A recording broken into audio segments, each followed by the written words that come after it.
Moshi Moshi Minasan, we are back again to the weekly Scrims, and I guess you guys would be timed up because it was quite a delay. And joining me is Gig Hazard with me, and I'm Sasuke, all along from the Ohio. I guess Gig is having some trouble with the issues, and today team is going to be an exciting team. I forgot the team name. Sorry, my apologies. But hey, since it's a screen and we know like hey, people like to do some stuff, the trial and error stuff. Maybe the new kids around the block make their teams and trying to hey, let's go for the competitive team. Like let's see how far we can get, and this is the right platform that you could offer it right along with it. And maybe a couple of rounds like hey, like we found a team and we are not getting it together, or I have this perfect draft in my mind which I want to execute it, and you come along with it and then you screams and believe me guys, the top teams out there, LCF, IGN, Takusena, name it, whichever team you want, they also go up with this screams performance. Not in here, but yeah, definitely they might be doing some low end screams, but hey, screams are being upheld even in the MPL stage. This is where you train. This is where you comprehend your new draft, your new things which you want to do. And right now we are on to the drafting phase. Team Fired versus TATL. I mean, that's kind of a new name, Fired. Not Fired, the Fried.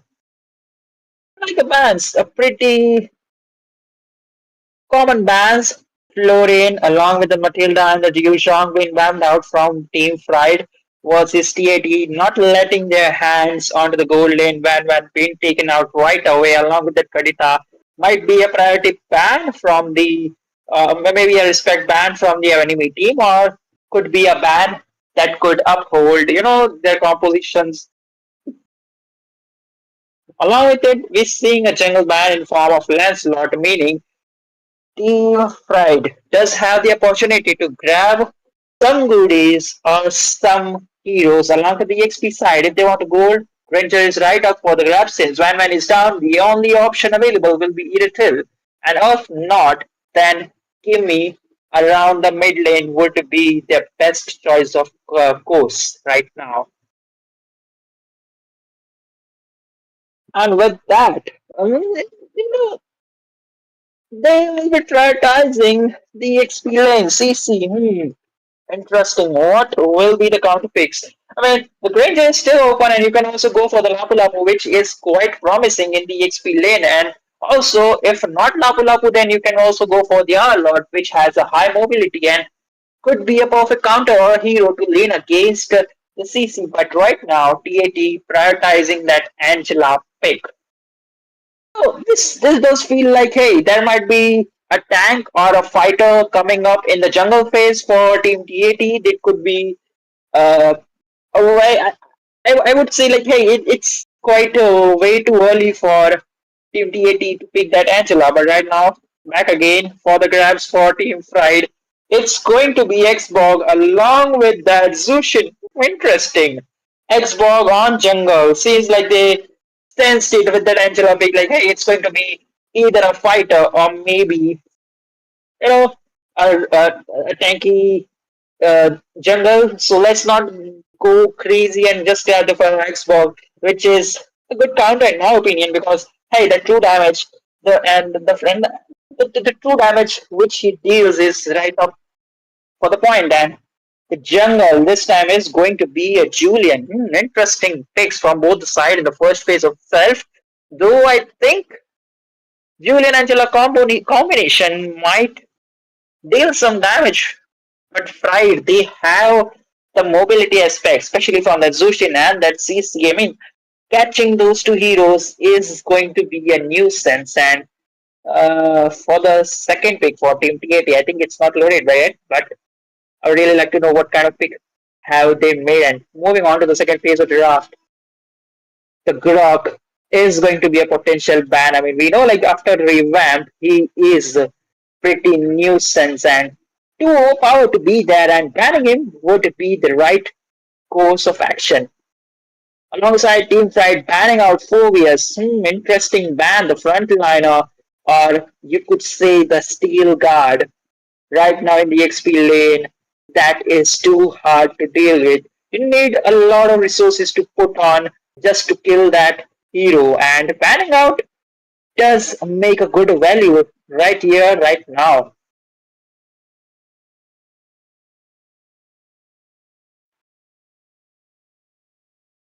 Even though the last final ban would be, oh, it's irritating. They're choking up to the gold lane. This means like Team TAT are looking onward to grab that Granger right among it, but Team Pride sends it like, hey, banning out that 1-1. We know like you are on to Granger, but that irritable bans just proves it like, hey, you are on to something, and if we are not gonna pick it, neither are you. And banning out that hero is right on point. Joining me, I think Crucifix has joined me over here to the casting next. Hey Crucifix, how it's going, man?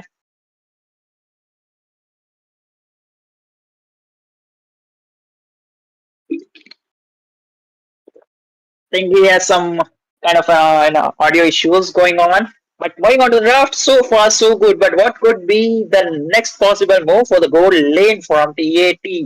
Now the Ranger has been taken out. That reuse for a clone maybe. If not, if they want to go for that Harriet, the Zaman Force and the Chrono Dash might be a good choice to, slash or catch down that high mobility targets like Zushin along with CC, and also maybe burst down the Fraga armor of Xbox. But right now they are going forward and securing that Badang. A good initiative, in my opinion. Alongside that, Julian, they got something in their hands, something in their draft.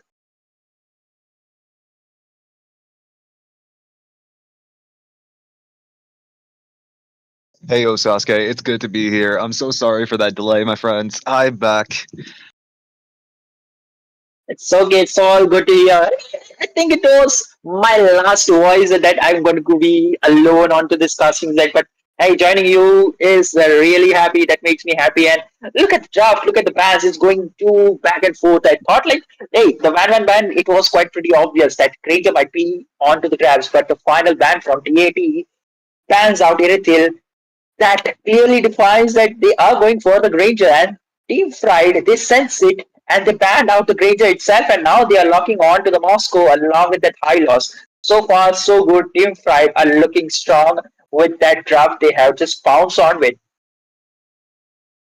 I'm not going to be very confident in their draft because honestly, they do have like all the sustaining like heroes in the front line. We have CC, we have Xborg, we have Hylos, but well, let's just face it, Tartarus, TAT, well, not Tartarus, I mean TAT, are kind of in the lacking spot right now because they don't have frontliners who can actually take damage, like someone who can actually, absorb all the damage and keep the back line safe. I'd say that the front line is pretty decent. It's like yeah, TAT does not have a good front line. I'll be very honest.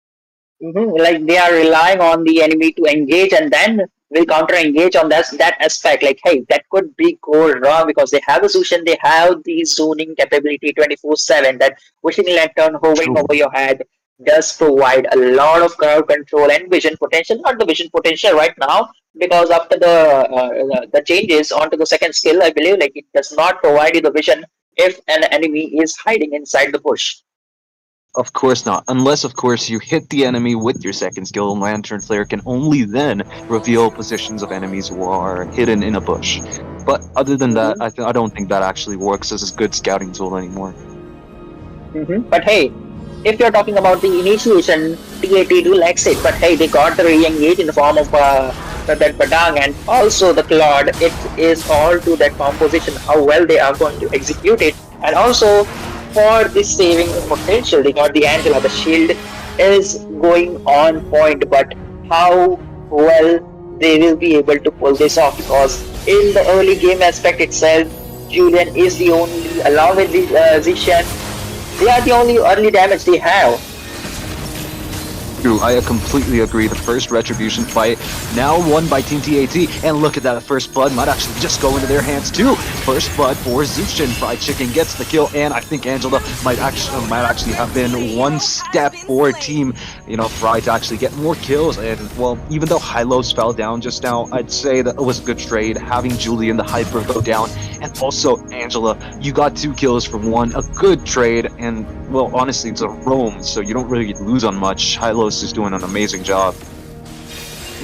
Well, look at that. Xbox is looking forward to gain an upper hand in that jungle aspect itself. He got the first kill and an assist. He's looking quite buffy right now, but he's looking for more, grabbing and just stealing few buffs or creeps from the enemy jungle, clearly out leveling, out rotating, and out farming onto the top lane.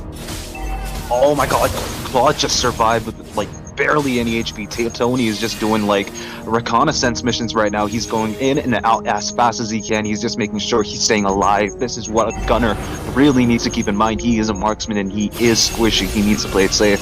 I think that Hylos caught him off guard a little bit.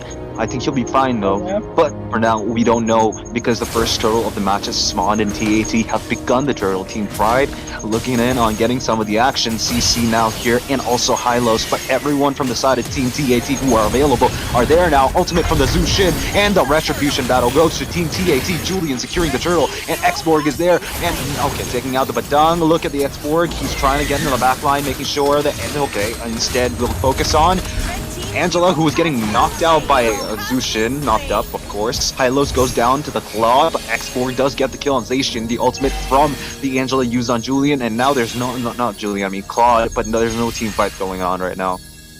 That was 2 back and forth team fight, and it's Bog prioritizing that Zacian.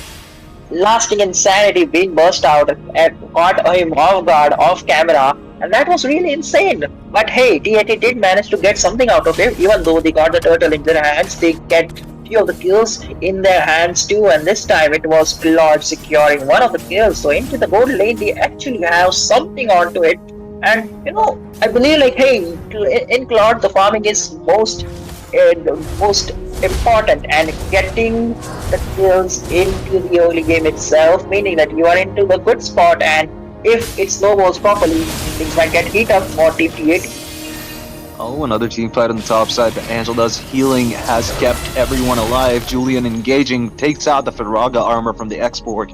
But there's absolutely no need for that right now. Look at Hylos engaging onto Zacian, and he will force Zacian to use his ultimate. The Hylos' glorious pathway now used and revitalized to actually keep himself alive, but Julian might actually not. He might actually feel a little merciful today. Hylos is going to live and see another day. Claude's ultimate, the Blazing Duet, now used, and hitting absolutely all the Natalias on the map right now. And Team TAT take the loss for that team fight, but they're gonna go in the mid lane, force vengeance off of CC, and try to actually secure some zoning so that they can actually get the next turtle too.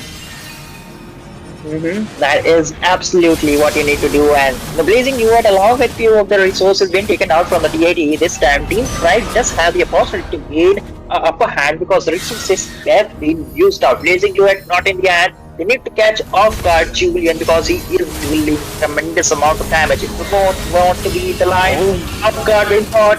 Zushin is down and the Julian man's take him down again. Oh man, I think the glorious pathway is slowing down. The zoning is good, it's amazing, but Badang is going onto the back line, takes down the Hylos, and Moskov is kind of pressured now between a rock and a hard place. He will be falling back. Borg, the next one on the chopping block. Fried Garlic is now also going back to the base. Straight ticket, one-way ticket to the base. All he has to do now is walk to the turtle, which is going to be taken by TAT. They get the second turtle of the match, and now they have the lead to actually take Borg's blue buff. A lot of fight being here, but this time TAT on top of it. Zushin been there trying to zone him away, but hey, the damage is there. Hylos been taking it off guard, and there might be Julian might be in some trouble. Revitalize being popped off. But hey, the damage. What is Julian doing? What was that? And he gets taken out and also takes down the Angela too. Now Xborg is going in, trying to get back the farm that he lost. Of course, Team TAT kind of like misplayed that one. I didn't think that the second skill enhance was an important decision to actually do it right in front of 4 people. And I think Team TAT couldn't actually follow up on that Julian's bizarre gameplay. However, I'll be very honest with you. With that, Team Fried actually might take the advantage in like right now. They do have the goal lead. They have around a 1,000 goal lead compared to Team TAT. Fried are looking not so bad now. Before I did think that they would actually suffer a little bit more, but with the Angela, of course, early game is going to be secured, but not unless, of course, you make mistakes like that, Julian. Although the marksmen are farming out for the gold, for the itemization, and we might see some, crazy fight from this marksman because both of them, neither they have died, and Moscow, along with the score 0-0-2, he is pretty chunking out each piece of gold he gets here and there. And there's a SOD being connected down. He gets in with the spear of misery connecting down, but there's the Angela along with the blazing duet. Is there? The only there's the backup from TAT. Julian managed to secure a kill over to that center. Goes down, but hey, Zushin ultimate being popped out. Along with that, Julian knocked 2 members off guard. Along with the blazing duet, not there, but second skill of Claude. Damage is there, left and right. Julian wants to take it more, wants to taste some more blood in his hands. Oh, CC might not be safe, bro, but in that moment in the top side, I think the best decision for Claude was to actually back off using the battle mirror image. He was able to actually escape using that, the second skill swap, the battle mirror image, allowing him to actually stay alive, get the turtle for his team. They are not getting any resources. Xborg, though, he's split pushing, but Xborg is the kind of hero that you don't split push with. I don't know how it's going to work out, but Julian is now targeting fried garlic. I think he has good taste in food. Here comes the glorious pathway and stopping Julian from moving around. Here comes the Vadon's fist break and fist crack, and that will be Zacian's ultimate taking the kill on Kaizen. Hylos is now down. Now that puts a lot of pressure on Team Fried Chicken, but look at the Spear of Destruction connecting onto nobody and in the bot lane. CC trying to actually recover some of the HP that she lost, allowing his teammate Fried Garlic to actually recall, but instead he chooses to stay because he's about to get his Firaga armor up. Fried Chicken, he's trying to actually get the zoning going on, but it's not helping. Julian is now there, but I don't think there's going to be any kill right now. Look, it's going to be Xborg's ultimate, the lasting insanity. CC gets the kill, and Thunder God is going to be taken out. Fried Garlic is also going to be taken out. Claude from the top lane, he's now in the bot lane all of a sudden. That's what happens when you have a fast mobility marksman. And Hylos, for absolutely no reason, Kaizen trying to jump in. He's trying to go in for another fight, but nobody in his team was following up, so he has to use the glorious pathway to escape. Julian now will actually keep the enhanced second skill ready so that he can actually engage on the tower, but then again, I don't think that's going to happen. Top lane, Moskov gets tier 2. Claude is going to defend against Moskov, who's pushing mid lane 2 now. But in the bot side, I think CC might be in trouble. Julian has his enhanced basic attacks, but flame shot missed.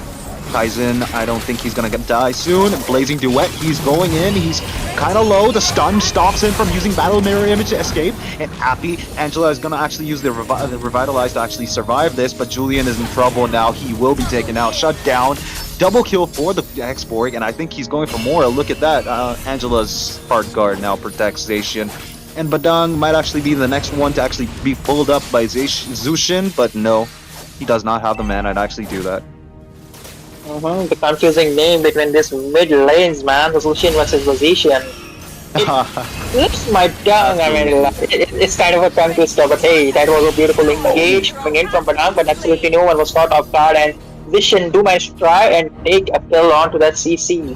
A nice back and forth composition into the bottom lane, and hey, back to the point where you said that TAT doesn't have the engage, but the engage is being provided by the Badang is way too insane, and this is I agree. A huge job. Even though they have the Hylos, the frontal liner, they are able to melt down the entire team back and forth, not just once, not just twice, but multiple times. And even though they are equalizing in terms of gold lead, the first Lord is already up for the grabs, and both the teams are looking to contest for it with the right things. I completely agree with you. Right now, the fight is going to start between Team TAT and Fried. The glorious pathway has been used. The Zacian's ultimate also been used. Dude, look, that stun was absolutely ignored because, well, Badang didn't have any spells ready to actually re-engage on that. But then again, the Lord is now reset. Well, he's going to get reset, of course. And Team TAT is going to decide on playing a little slow and make sure that they can actually get the Retribution steal, maybe. Is that what they're going to go for? CC jumping in on, Zacian, but the passive is still intact, so she will be safe if at all, they actually engage on her, a high-low CC, or anyone from the sided team, unless, of course, Explorer uses Lasting Insanity. He uses the Lasting Insanity and gets the Lord with the Retribution, and that is a CC kill. Prod is down, Badang is down, Team TAT don't look so healthy right now. They're running away, they're trying to do their best, but Spear of Destruction marks the Julian off of the map, and there's a kill on the Julian too, but there we lose Kaizen. Hylos is down, mid lane is gonna get pressured. Here comes the ultimate from the Zacian. CC using the second steal and escaping barely. Now the tables have turned. I mean, the turntables. It's an Office reference, by the way. Borg is now stealing Julian's blue buff. Just in the blink of eye, you steal the Lord and you steal the game. The guys are done this time, my guys, and this time DAT in some tough difficulties right here, right now, but things might go south if Badang managed to caught off guard CC along with the Zushin and Moscow somehow in just 1 pound. Oh, but look at that. Top lane fully barrier is now gone. Tier 3 does not have any defenses anymore. If at all they decide to actually, push, they can get the tier 3s and push on the victory. Moskov is safe for now, at least. Nobody's actually got vision on him, so Team TAT are trying to get the vision. They're trying to know where the enemies are. Hylos is given too much vision, actually, staying in the enemy front lines, so that he can actually make sure his team is safe, allowing his team to get to know where the enemies are. Julian is trying to pressure them, push them away. Nothing much happening, I'll be honest. But one thing that I want to mention, though, is that Zushin from Team Pride got the Skypiercer at the 11-minute mark. Questionable much? Sasuke, what do you think about it? Well, it's really questionable, but if that item was built around 8 to 7 minutes, with the kills she had in his hand, it might be around 20 to 30 stacks right now, and it might prove a really good item. Oh, I thought I was on mute on that second though, but hey, Team Pride, they are looking for the engage right before the Lord. Like, look at the position. He is alone trying to bully them at the blue buff. Oh, X-Borg, he tried to actually push the tower, but he actually had the Faraga armor and immortality. He's kind of safe, I think. He does not actually need to be that reckless, but he's doing much for his team. He's doing a lot, actually. He got the Lord steal right under the nose of Team TAT. He's doing pretty good. But one thing that I want to mention is the amount of pressure being applied on both the different lanes. Moskov in the bot lane, X-Borg in the top side. Moskov is staying fresh and healthy throughout the whole ordeal. And I'm going to be honest with you. Both Badang and Hylos getting, radiant armor, kind of surprising. Well, you've got the Zushin, you've got to negate the damage of that, and Hylos, you got Julian and maybe, and Zacian. They do a lot of damage, I'll be very honest. Especially with the attacks we build onto the Julian, he is going to wreck a piece out of you, and Moscow looking for that split push. He has the SOD to just join the fight, but if it does not connect, he has to walk the path of shame. Look at that, a top tier roamer, Kaizen making sure nobody from TAT is there to actually take the Lord. And Team Fried are now picking up the pace. They're getting the pressure that they need to actually be applying since the early game, of course. But with the Angela, it was kind of hard. Angela now loses most of the significance, of course, because there's no front line that can actually take all the damage that, of course, X-Borg and CC and Zushin can do, all the CC and CICI and CC from Zushin, and CC, the other hero from the other team. This time I think they intentionally try to go with this kind of heroes where the caster might get tongue twisted, and alongside the Lord is going to march down from top lane, Bog, making sure it safely is onto the enemy base, and there is the whole army from Team Pride marching down to the mid side, and Moscow fully clearing down and pushing down, but hey, onto the top side, Lord crashes it down. Both CC along with the Moscow are doing pretty good job trying to clear the minion wave right on point. Top tower has been breached. He goes from the top, but the damage coming in from the position alongside is Ray doing DJS pathway being used, but that's not going to be enough because the damage from Claude is way on point. I'll be very honest with you, that was the most horrifying decision that Hylos could have made. Kaizen was in dangerous waters. He was taken out pretty quickly in that ordeal. And look at that. Last Insanity has been used, I think, on the tank, of course, of all people, and Curtain Call, too. I mean, it's surprisingly wasteful amount of resources being used to take down the tank of the team. Well, not tank, EXP laner, but it's still the tank. Uh-huh. Well, the front line I could say for the Team T80, but hey, once he's down, there's no way around. Like Team T80 would look for the engage, uh, unless and until you go for the counter engage or re-engage when hey, Team Pride use all of their resources and now they're backing off, catch one or two off guard, especially the Moscow or the Zuchin. It would be a cherry on top for your own team. Definitely, dude. Zacian is kind of playing safe right now, which is actually pretty good. 2-1-5 is the ideal, KDA for a hero in the mid lane. And I'll be very honest, even though Zushin has gapped Zacian in most aspects, Zacian playing safe is must required for his team to actually get the chance of victory. But with how Team Pride are playing, they're playing with all their guts in their, like, the enemy's guts in their hands. They're making sure that Team TAT don't stand a chance. Xborg now is trying to engage but does not find an opening. He's trying to actually poke them to make sure that they actually try to focus on him first, making sure that Hylos can re-engage with a glorious pathway, but it's kind of far away. I think he's actually overextended a little bit, making sure that, he should make sure that he's actually with his team in this point of the game at least.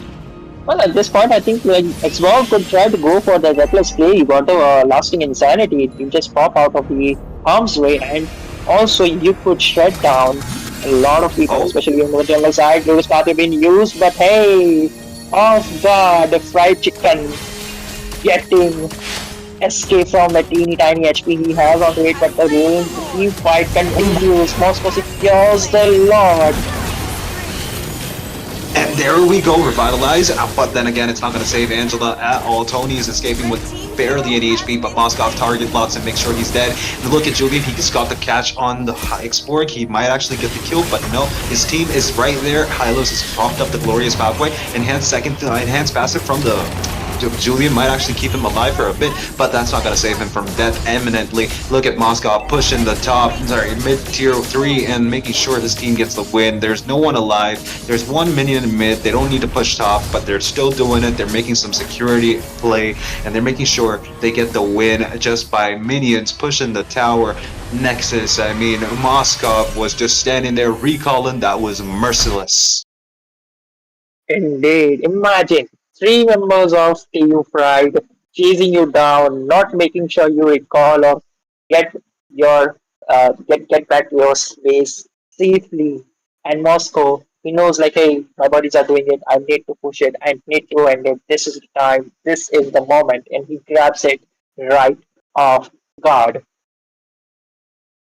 That was a tough match, but Team Fried Chicken, sorry, not Fried Chicken, Fried have gotten the win in the first round. I'll be very honest, that was absolutely blockbuster, absolute cinema, because in the early game, they struggled to actually keep up with Angela's healing, but in the late game, they pulled through. They made sure that they actually had Mhm. the win in their hands, in their bag, hands, bag, wherever they're keeping it. They have the win now. They can keep it wherever. Am I right, Sasuke?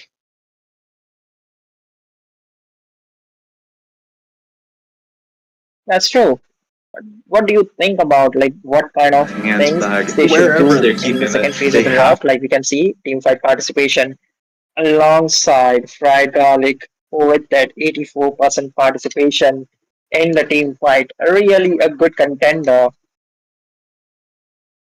I mean, Xborg was always there, standing in the front line, making sure that all the damage he was getting soaked on, that he was soaking up all the damage, not making his teammates actually take anything. He was there as a security net to keep his team alive, but he was also doing a ton of damage, especially with Xborg and his shoot damage. His passive just overheats the enemy and completely melts them down, even if you're tanking.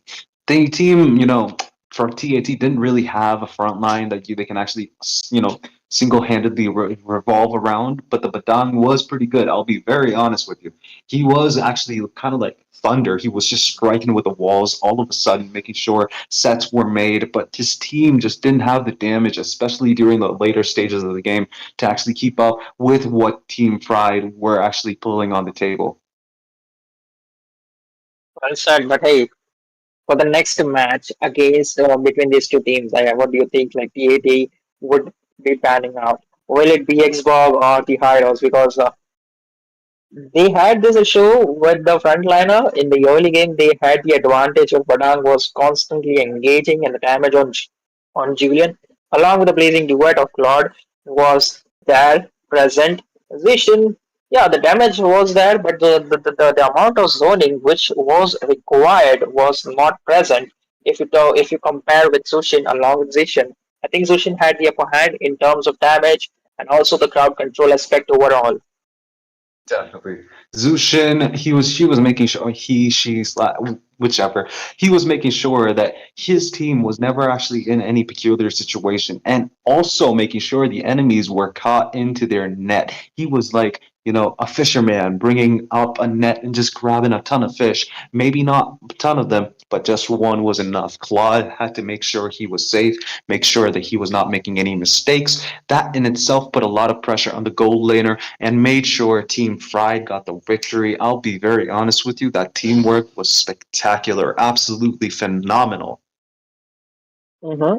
But this comes to my mind regularly. Like, what actually went wrong? The first lot I think was the tide which you fried drifted it back into their hands, and that's the tide they were riding it till the end. Like that was the change moment for both of the teams, where TAT lost their goal lead and everything, their whole momentum, and Team Fried just grabbed it like perfect opportunity.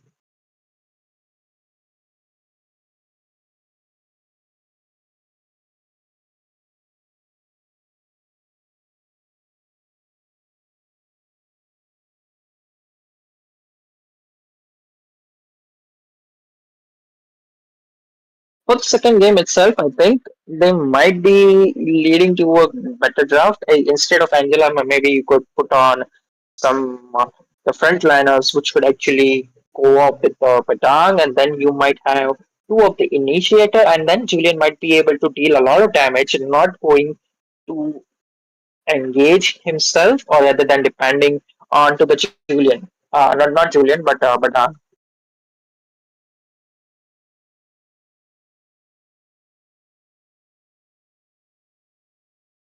But with that, we are back again to the second game. TAT on the blue side, Team Fried on red side.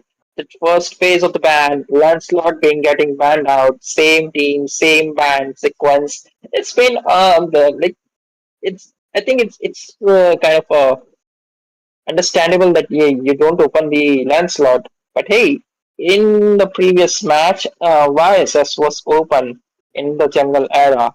Think will it be a good option for either of the teams to grab it right now?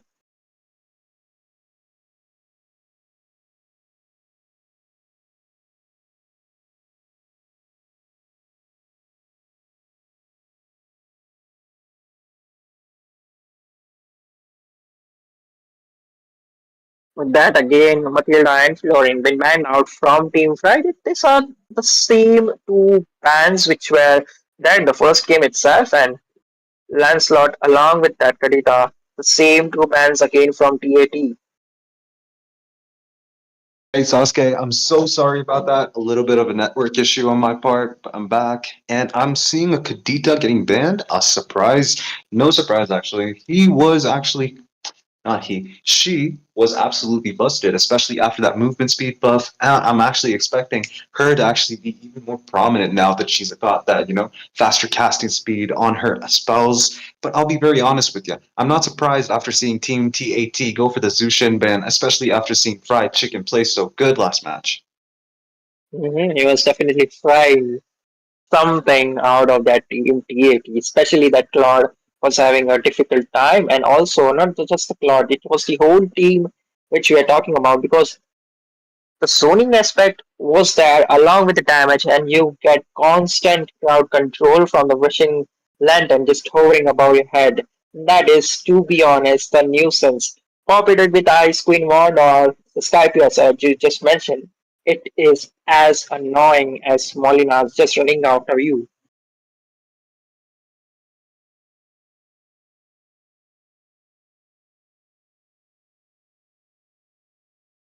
But hey, this time things might turn south because Team Pride decided to ban out that Xbox. And also for the first pick itself, TAT wrapping that Yuzhong into their hands, which was banned in the previous game. This time, I think Team Pride just spot it on like, hey, we want to go for the tanky jungle.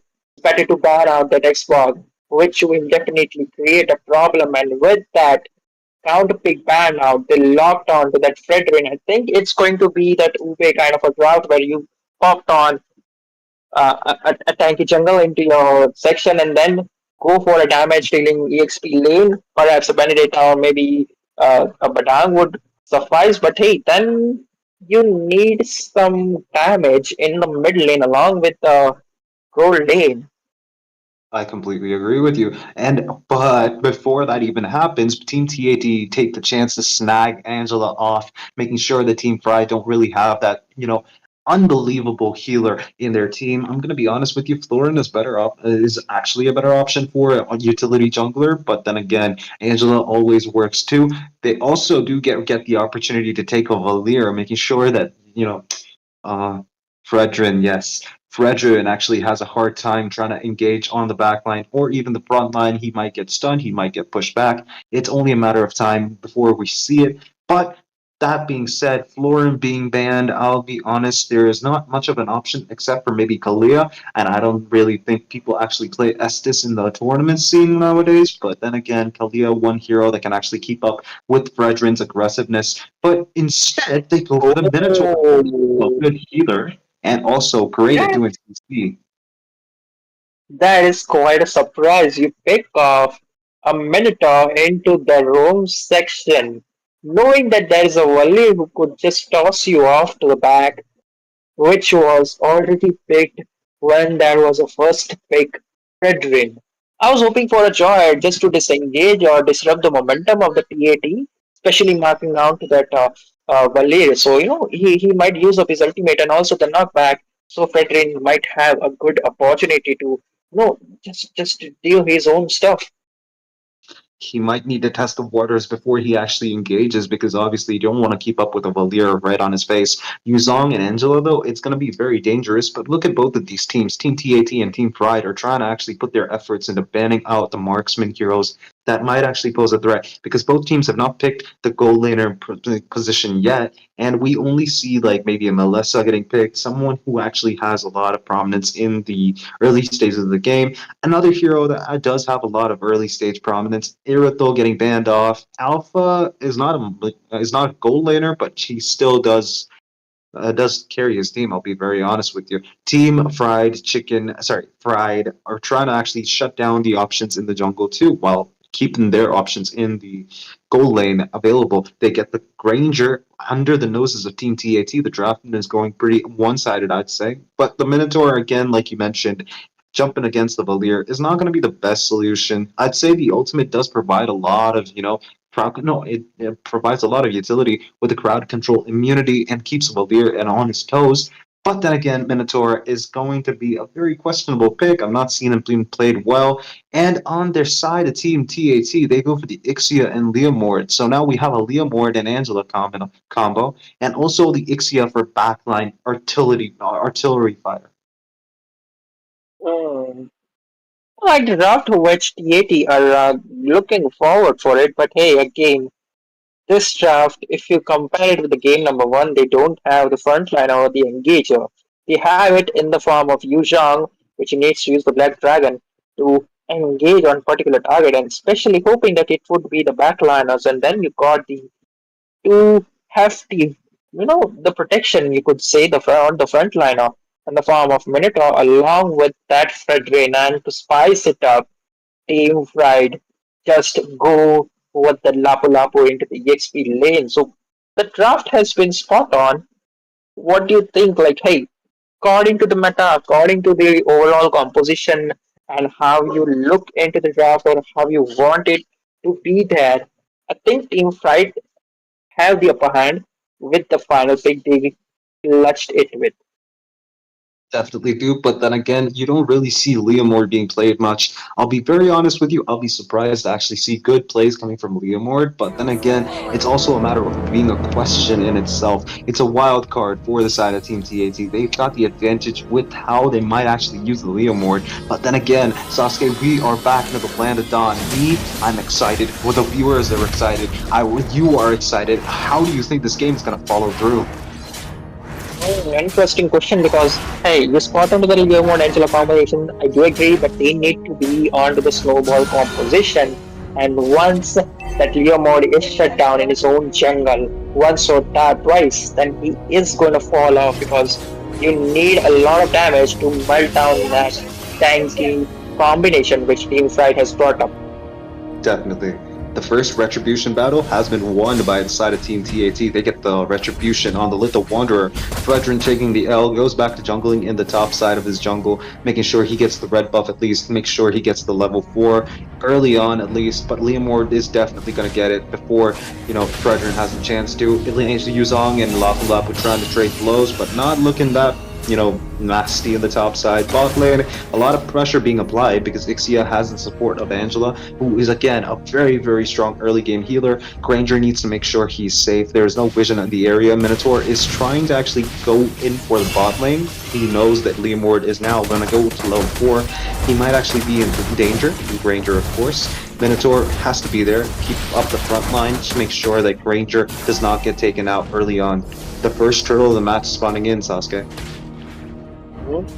If you look at the power turtle combination, Lapu Lapu along with the Fredrin are on to the point, but the first third bin draw, the Shard residue of Black Dragon is on point and will be the first one to take or draw the first blood onto the top side.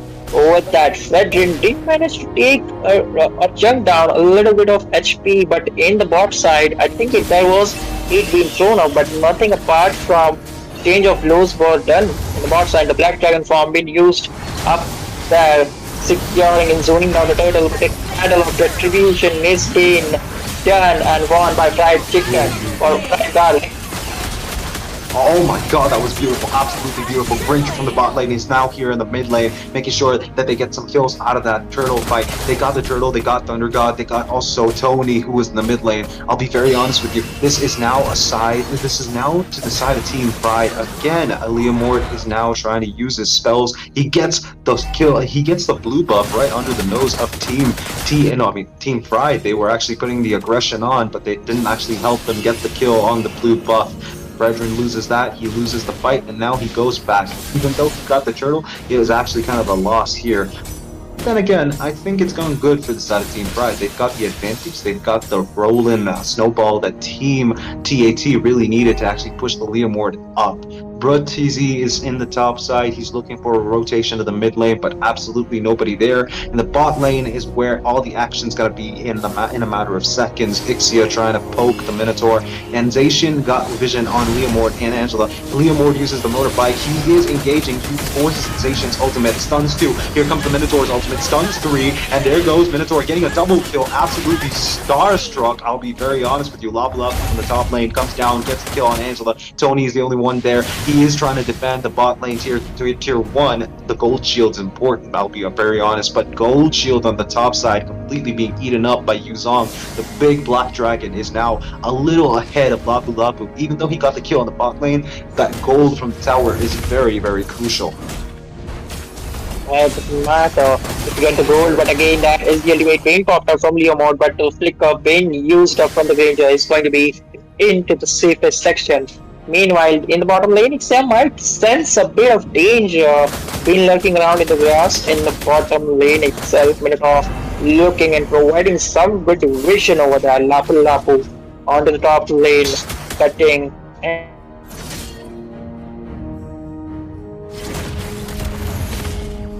Oh, there we go, Zacian trying to get some vision.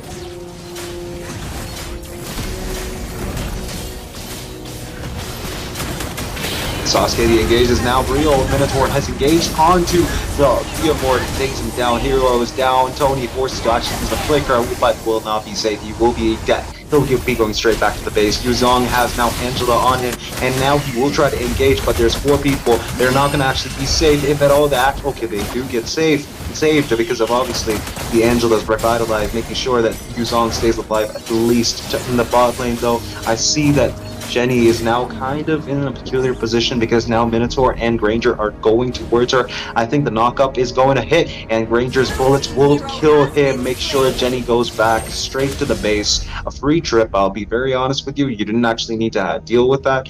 Jenny, though, I don't know what to say, man.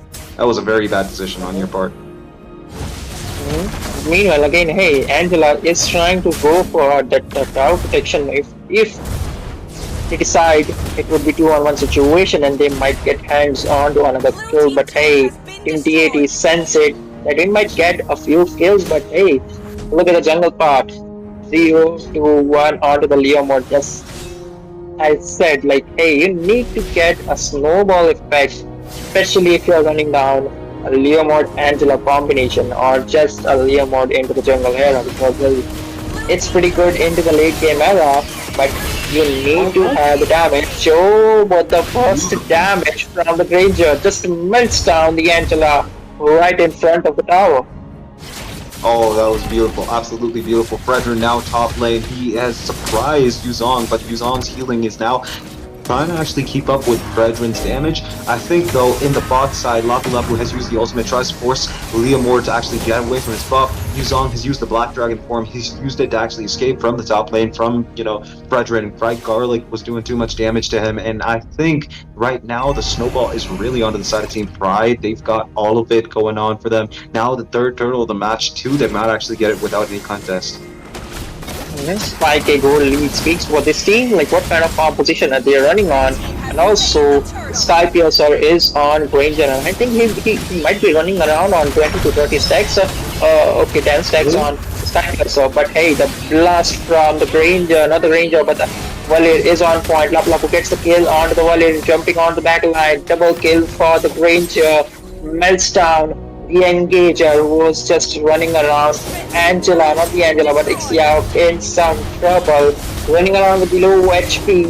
Ranger on behind, gets the shot, and Lapu Lapu damage for clear. In the whole fight, the Black Dragon was missing, and he was trying to push, trying to get some item, and he was all the way onto the top side, and that was a perfect opportunity.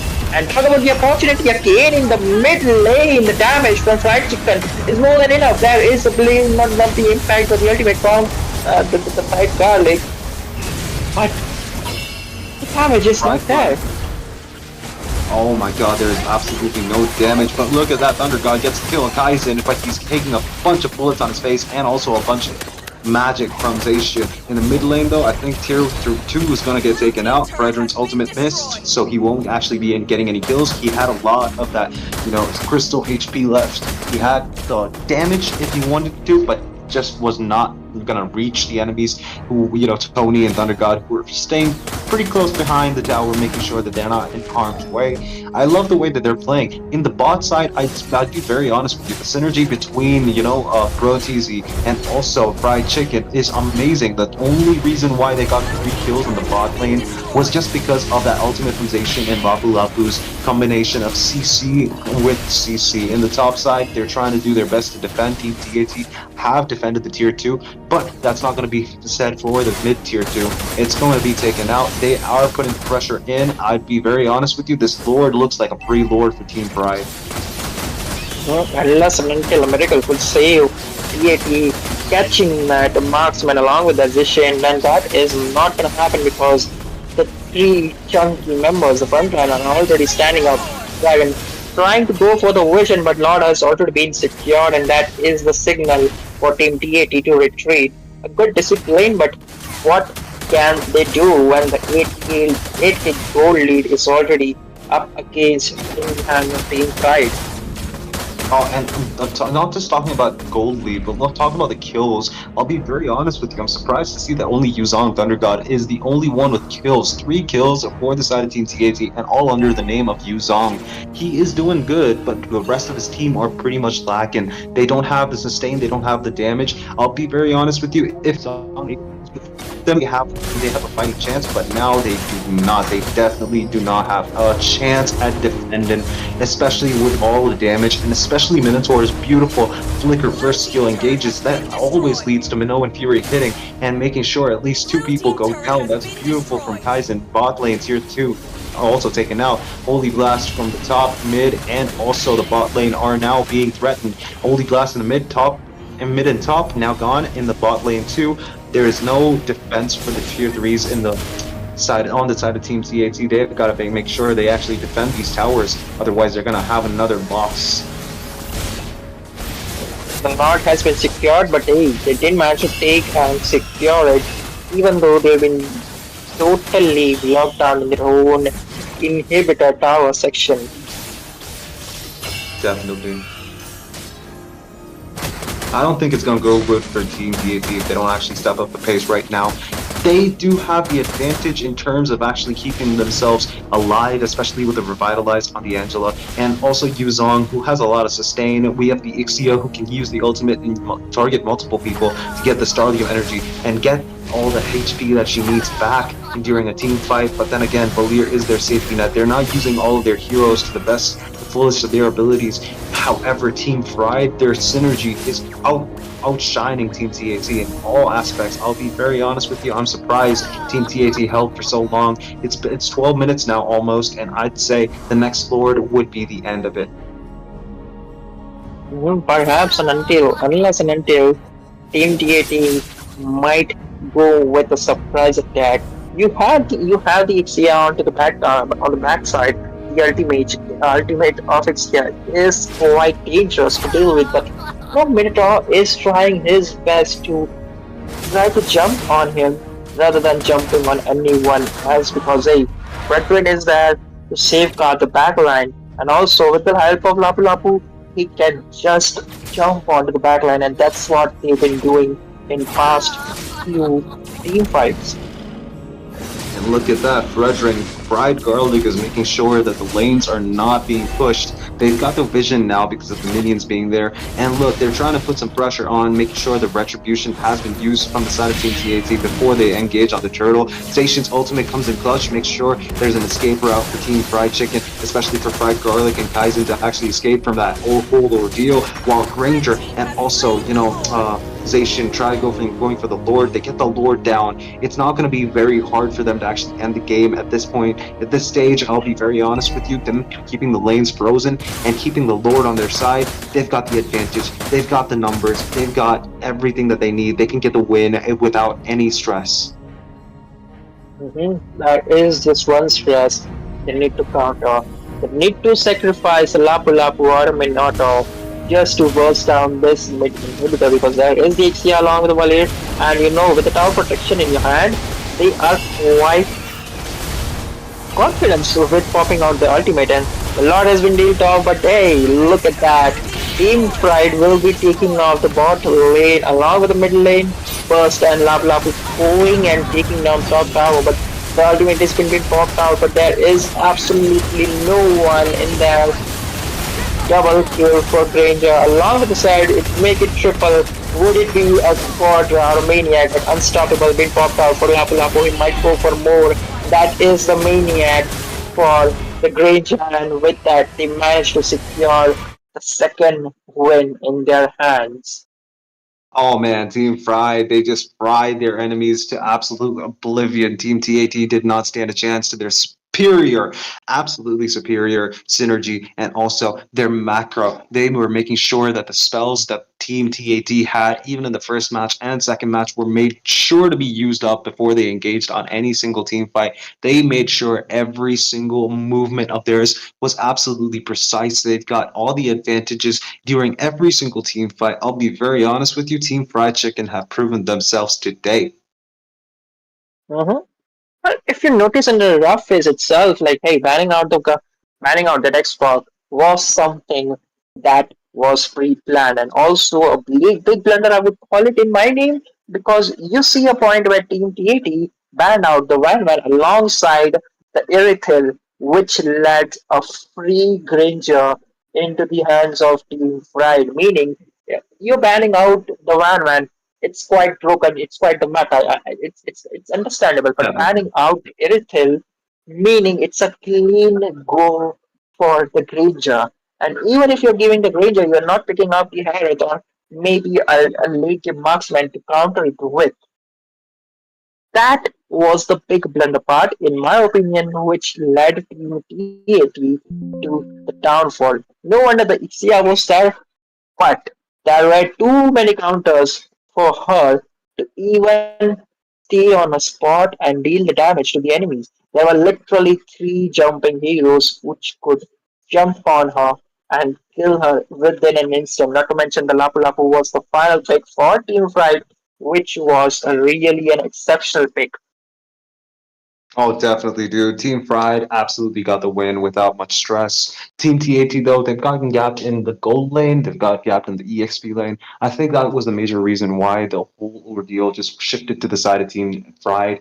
They were making sure every bit of macro that they were doing was always, one step ahead of whatever Team TAT could actually think of at that given moment. If you talk about the team fight in the bot lane before the second Lord, Fried, yeah, fried garlic and also Kaizen made sure that every one of the spells from the side of Team TAT were completely used up. Their resources absolutely demolished. Then made the attempt to get the Lord, and they got the win in that process. I'll be straightforward with you. This was absolutely beautiful synergy from the side of Team Fried Chicken. I can't say this enough. The synergy was just too good. Mhm. Well, I think that is more than enough to wrap this session. Well, not the session, but the game itself. And we'll be right after a short break for the second game. We are to the weekend stream of this weekend.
Apple and Koopa are the best partners in the world!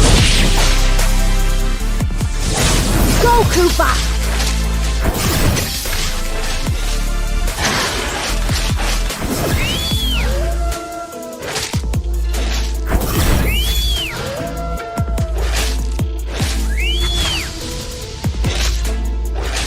Uh-oh. I'm running out of pranks to play. Come and protect me, Koopa!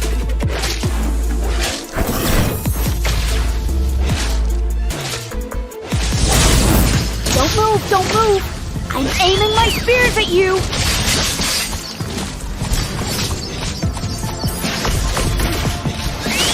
Koopa is Papa's best friend, and only friend.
Sniper ready.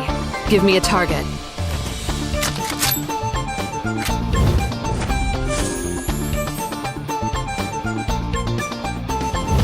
Focus. One shot, one kill. Target locked. Nowhere to run.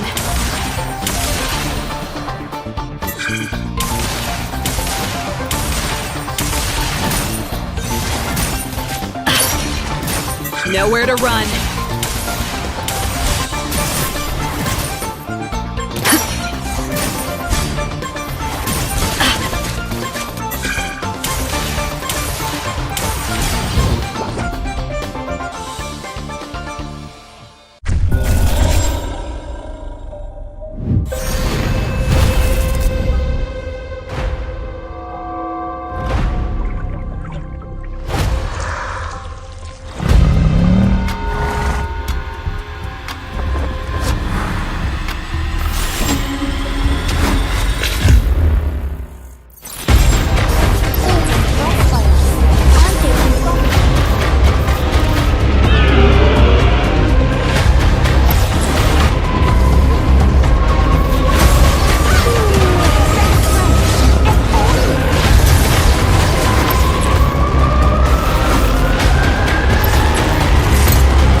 Koopa are the best partners in the world! Go, Koopa!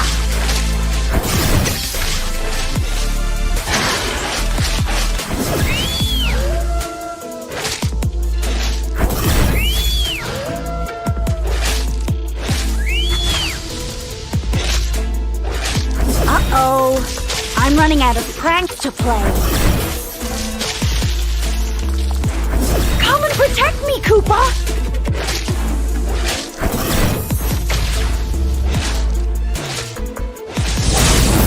Don't move, don't move! I'm aiming my spears at you!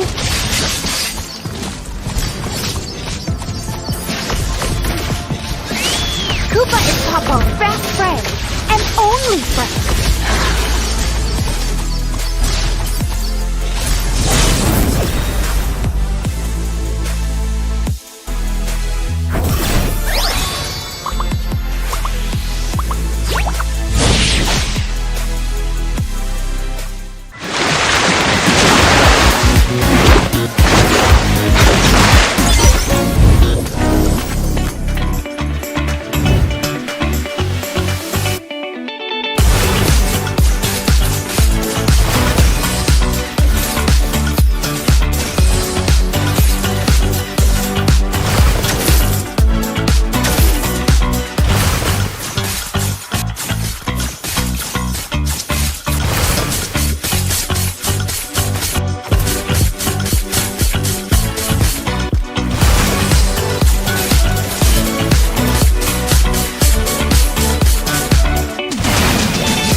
Sniper ready. Give me a target.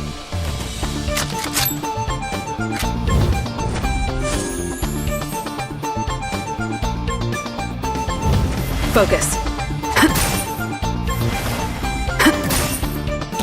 One shot, one kill. Target locked. Nowhere to run.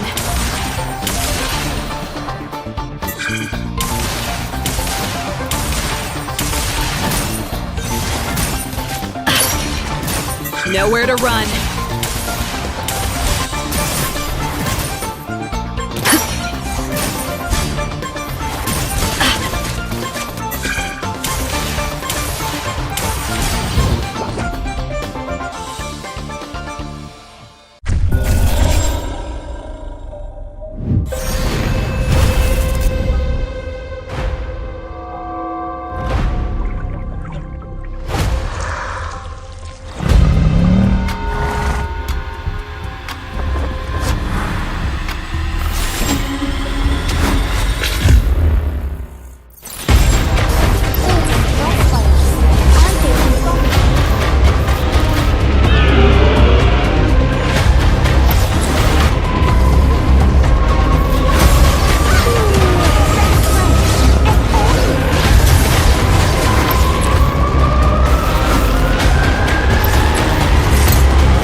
Koopa!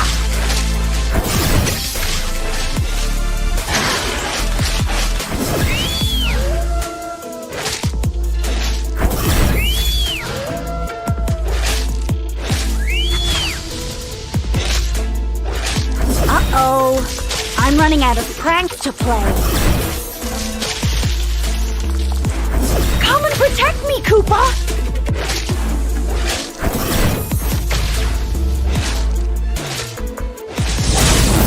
Don't move, don't move! I'm aiming my spears at you!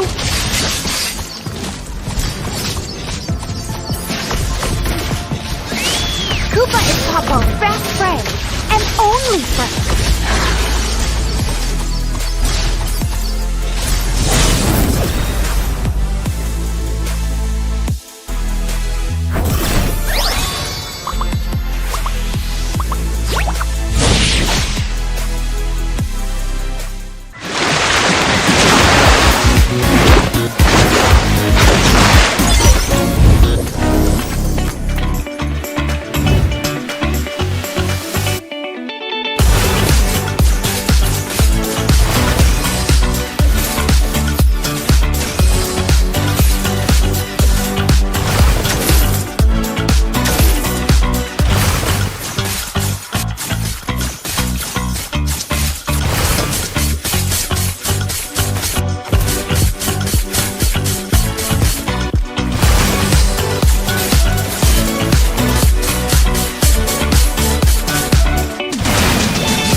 Sniper ready. Give me a target.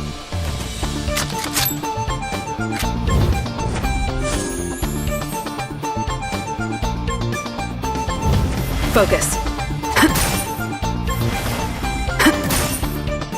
One shot, one kill. Target locked. Nowhere to run.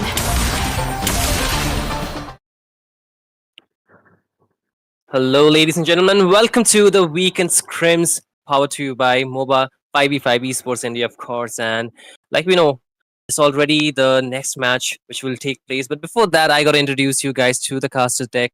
I'm going to be Shin Ryu, and I'm going to be joined by another Shin, but at the end, we write a G with him. So it's going to be Shinji, who's casting alongside me for this match. So, Mr. Shinji, how are you feeling today? And are you ready to cast with me?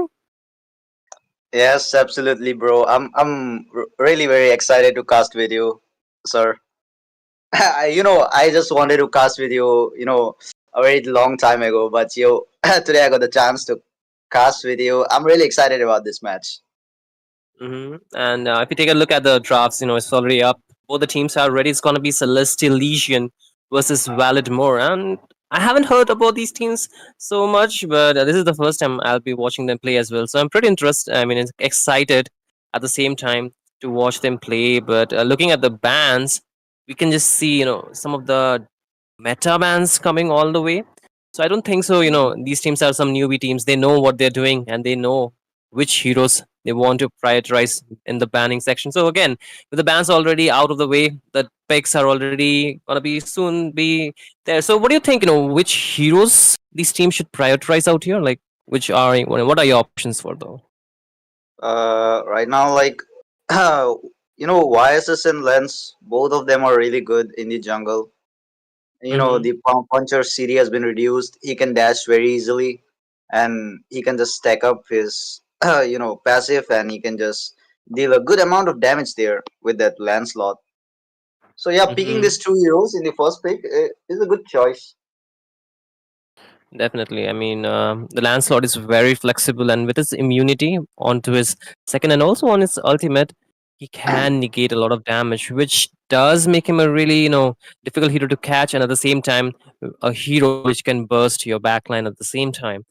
And I think Team Celestial Legion are doing pretty well with starting off that hero. But again, the CC have been one of those picks which have started to, get a lot of spotlight. But I think the Kaja is something we don't really see very often being in the first picking phase. But again, Team Validmore, they needed some kind of suppress skill to lock onto the Lancelot. So I think that works. But again, the range is pretty small for this Kaja, right, Trinji? So do you think this Kaja might be a direct counter? If there is a good lens, then it might be hard for that Kaja to counter that lens. Because, if lens can dash properly and uses Thorn Rose, then yeah, it might be hard for him. But, if Kaja can just be, if the teammates of Kaja, they can bait out lens, Puncher and Thorn Rose, then yeah, it's easy for Kaja to just suppress on him. But looking here, we got to see uh, Angela and Moscow getting picked. The classic Angela and Lancelot. We have watched this a lot onto the rank games, and even sometimes in very few tournaments where we have seen the Lance as well as the Angela combo, which I'm not really big fond of because if the Angela is used as a roamer, it's really difficult to get the vision as well as engage alongside an Angela being the roamer. But again, with the Lancelot, I think it's kind of works. It does give him a bit extra mobility and also survivability, which will make it really easier for the Lancelot to survive onto the divine judgment from this Kaja. But again, it seems like they have a surprises Kaja might get flexed because it seems like it's not going onto the roaming position. It perhaps might be onto the goal lane or maybe even into the jungle because they have a Matilda being locked in, which will serve as a roamer for the side of Team Validmore. But again, I think it's still Might very difficult to catch the two heroes, right? Mm-hmm. might be a mid laner, I guess. I'm not sure about Golan, but yeah, it might be a mid lane or else in the jungle. Because Mm-hmm. previous MPL ID matches, we got to see Kyrie using the Kaja jungle. It was really amazing. Mm-hmm. I do agree with you. I mean, I have watched that match. I think I was still, clueless how it worked for their team, but at the same time, the Kaja has pretty good clear, jungle clear, and also it can serve as a jungler, but it's still not the S tier like the Lancelot, like the YS is at the same time, right? So I still think there could have been better options for Validmore, but again, they want to pick a direct counter towards those dashy heroes, towards those high burst heroes like the Lancelot and the Moskov, which it can do pretty much.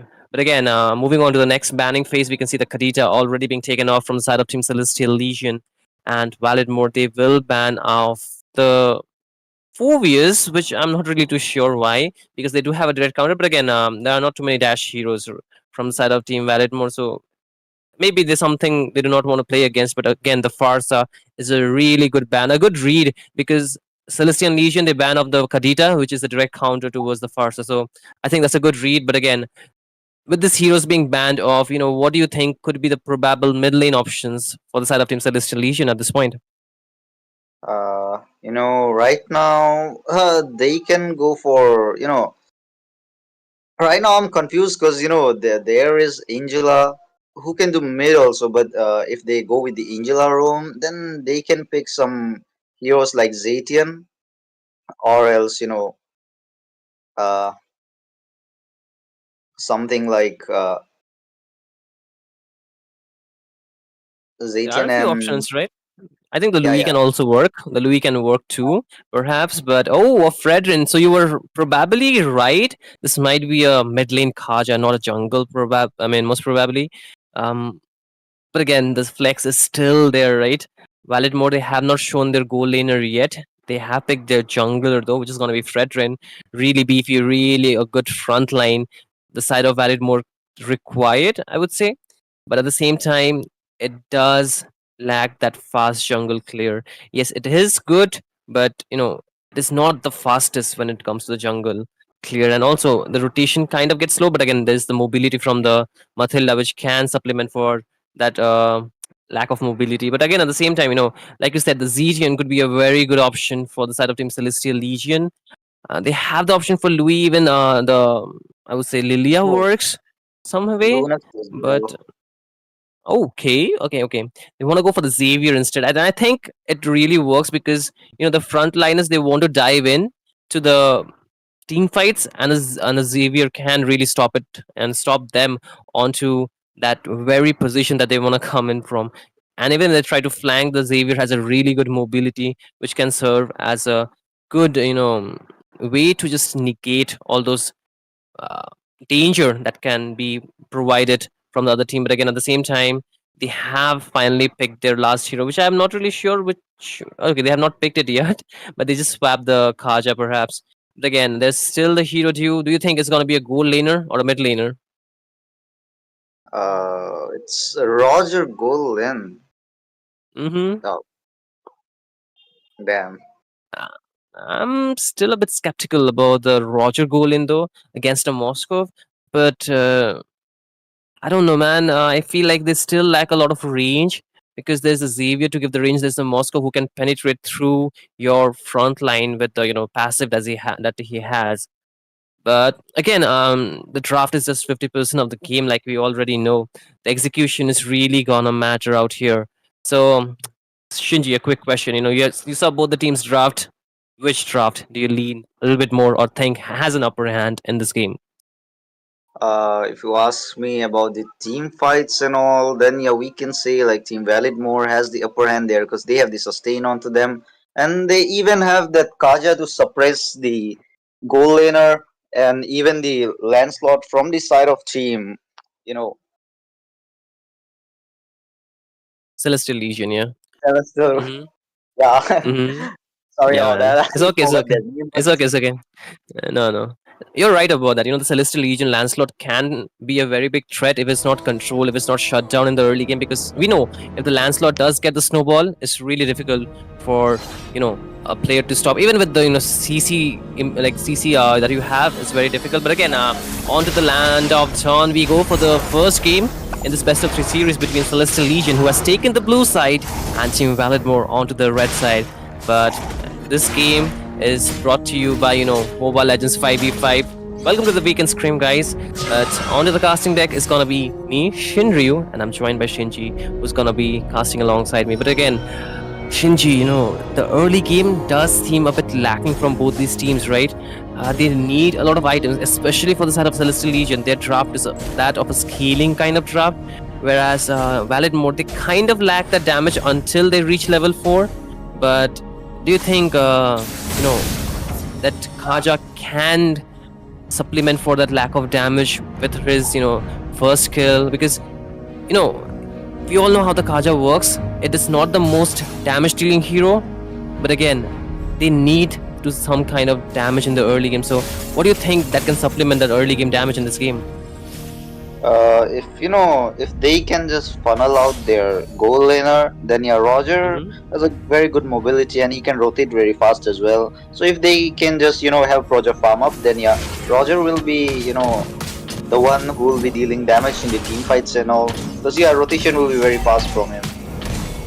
Absolutely, that can be the right answer to that question. But again, there's a really fast level 4 from both the junglers. They're trying to move down the bot lane where the turtle is going to spawn. The first turtle is just 3 seconds away. The EXP lane is still waiting for the level 4, but again, there's going to be that damage onto both the EXP laner. You can see the CC already has reached level 4. Team Celestial Legion, they are yet to get that river control, whereas there's a lot of zoning onto the Lancelot by the Kaja. It has the Divine Judgment, and there goes the Ruby, but it's going to be the retribution from the side of Team Validmore who's going to secure it out. Again, a lot of damage being placed onto Flawless Slap, and he will get taken down. That's going to be the Ruby being taken down with the use of the Flicker already being expended. But once more, Team Validmore, they did win out a lot from that last team fight because they got the turtle, they got a kill at the same time. Yeah, at Team Validmore, they have the early game upper hand onto them because of the sustain and the damage they are getting after reaching level 4 and all. But Celestial Legion, they have to depend on the items of Xavier and their jungler and the gold laner as well. Absolutely, but again, you can see the poke damage onto the Kaja, right? Almost take him out, but still he survives a little bit for a bit longer, but again, the damage is just gonna scale from here on out, and this will even hurt more for this Kaja, which when built, Magic is pretty squishy. Even when he's building support role, he's squishy at the same time, but even, in the mage role, he's further more squishy. But once again, it seems like the Angela got, taken off right away. He could not even have the moment to get out because he does not have a flicker. Surprisingly, the Angela has taken a revitalize. Do you think that's the best option for the Angela though in this game? Like Angela with the revitalize, and when you have a squishy kind of lineup, I don't think that's good because there is no one to sustain that much in the early game. Like she picks revitalize. She could have gone for something like sprint or else flicker, even purify as well. Because there is only Ruby who can sustain there. And also right now the lack of the front line does make them vulnerable so much that they cannot even defend. Their purple buff is almost already stolen actually, and the turtle is up. The second neutral objective onto the map. The Ruby has to force herself to be the front line, but she cannot sustain the onslaught damage that the side of team so Validmore can put. But again, there's another skirmish taking right after the turtle. It seems like Flawless Lab is trying to survive. There's gonna be the taunt by the Fredrin. A lot of damage being placed. There's the hard guard, but again under the turret being pulled away, and there's a good I'm offended from the Ruby with the flicker combo, and 4 members being taken down. Double kill for the Lancelot and 1 kill onto the Angela and the Moskov respectively, and that's a good clapback the side of team Celestial Legion got, because you can see again top lane it's a 1v1 I think, so the Moskov will get taken down. The Roger does get a quick shutdown, but again that's a good gold being converted back from the side of team Celestial Legion, because they took the advantage for the Validmore being too aggressive after the turtle, right? Yeah, absolutely. They lost the turtle, they lost the buff, but after that Ruby just got one chance. She just uses her ult and flicker combo, and yeah, they got the kills and all, and the farm is the same right now. Just a difference of few hundreds. But even after losing the blue, Lancelot still got the chance to get the enemy blue there. Yeah, absolutely right. That's a good presence of mind he got, because he went right away for the buff, knowing fully that their jungler did not clear it out. So I think that will supplement, or that will kind of give him enough EXP onto the jungle section, because he needed that farm. He is a Lancelot at the end of the day, right? So far he has not been taken down. He's sitting at a score of 2-0-2. We're just 6 minutes into the game. The scoreboard is 4-4-4. The gold is not really sliding too much on towards any team, but again it seems like Validmore will get some gold. But again, there's gonna be the taunt onto that Ruby. Once again does not have the flicker. There's this immobilized from the Xavier, but again the hard guard being used up. Lancelot does go in, but that's a lot of tanky BP hero. But again you can see the Ruby still trying to kite that Roger onto being too deep, and he will get taken out from the damage of the Moscow. And right now next on the chopping block is gonna be the Fredrin, who will get instantly taken down, and the turtle is up at the right time.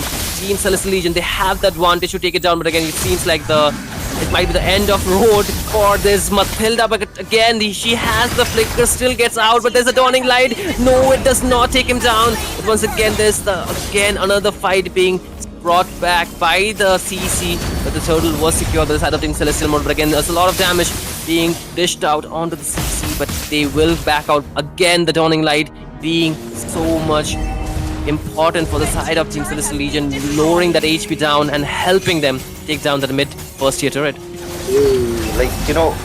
The tables have been turned there, because the team Celestial Legion, they were getting chopped in the early game, and whereas Validmore, they were in the upper hand. But right now Celestial Legion, they are just getting all the farms, and they are even winning the team fights and all. And you're right about that, because you can see this is the thing, right? Again, but bot lane seems like the CC will hit the end of the road once again, being taken down along with the turret. Mid lane is wide open for the side of Team Validmore to take it down. You can see the Fredrin is already pushing, and Team Celestial Legion, they're trying to prioritize the bot lane, but they will not be able to take it down. 2 members are already there. The mid lane I think is still standing, I cannot see, but again on the top lane the Lancelot will be facing 2 members. The SOD being used but does not connect. seems like the hard guard also has been used. Fredden takes a bit of damage. There is the Matilda to give him that its capability to get out from the range of Team Celestial Legion. The guiding wind definitely working well, but the mid lane as well as the top lane and the bot lane first years have already been taken down. So with that, all the first years for both the teams actually are down. And again, there's another skirmish. Oh, wait, Angela being too deep has to force out that revitalize, but still does not survive. Again, the Ruby out there, still trying damage, but there's a 4-man mobilize coming in from the side of Team Celestial Legion. They're still trying to kite that team fight away. You can see that Moscow wants to go in, but still is a bit hasty at this point. They will back up for sure, but again, the Dawning Light dealing out a lot of damage. Top lane, second tier turret. The I'm offended on the 2-member after being immobilized. Still dealing a lot of damage, but the HP bar is still healthy for the side of Team Validmore. They will be able to survive. But again, a lot of advantage for the side of Team Celestial Legion out here, Shinji. Yeah, like Team Celestial Legion, the most important thing is like Ruby's doing her work very perfectly, because she is just giving the CC and all, and not letting the frontliners come for the backline of Celestial Legion, and that's why like Xavier and Moscow, both of them are getting the advantage, and yeah, they can deal a good amount of damage from the backline. I mean, we did talk about this, right? The front line being a bit inactive or being, a bit squishy can be a problem. But so far, it seems like the Ruby is being able to do pretty good for the side of Team Celestial Legion. Yes, they kind of lack that damage so far with the items not being yet completed by a few of their members. I would like to see the items because I want to see how many items the Moscow has accumulated at this point, because that will really tell us when and where the power spike will be achieved. But again, the Lord is still marching down the mid lane out right now from the side of Team Celestial Legion, and they can look for an end, but I think so Team Validmore should be able to clear it out. The Holy Defense is taken down from the mid lane. It still is active for the bot lane, but again, the waves are still crashing down. Validmore, they need to clear a lot of waves out here, Shinji. Team Validmore, even for the lane clearing, they have to rely on Roger and CC, because Fredrin, Kaja and Matilda, the lane clearing will be slow there, but look at that with the sliver amount HP CC will be escaping there. I mean, good amount of damage, Yeah, man, and again, with top lane, oh my goodness, Fredrin just got deleted from the damage, but again, there's another kill being achieved by the Moscow. He's really deep under the base of Team Validmore, but still is able to get back out with the help of the hard guard, of course. Once again, it's a 3v5 situation at this point, but again, a lot of damage. The Heim offended on 2 members, and they will get instantly taken down. The base is wide open. It's just the CC against 4 members, but the waves are still healthy, and the base is not anymore, because this is going to be a first game clear for the side of Team Celestial Legion for a very short period of time. They really got this game like a snowball kind of draft. They had pretty much worked for them. So I think the frontliners being available for the side of Team Validmore still could not sustain the damage in this game, Yoshinji. Yeah, Celestial Legion. I just thought, they gonna face some difficulties in the team fight looking at the draft, but just look at them. The way they played was really amazing. Ruby doing the front line and all, even giving the CC to the front line of Validmore, and yeah, Lancelot coming from the back line, and the damage by that Xavier was really amazing there.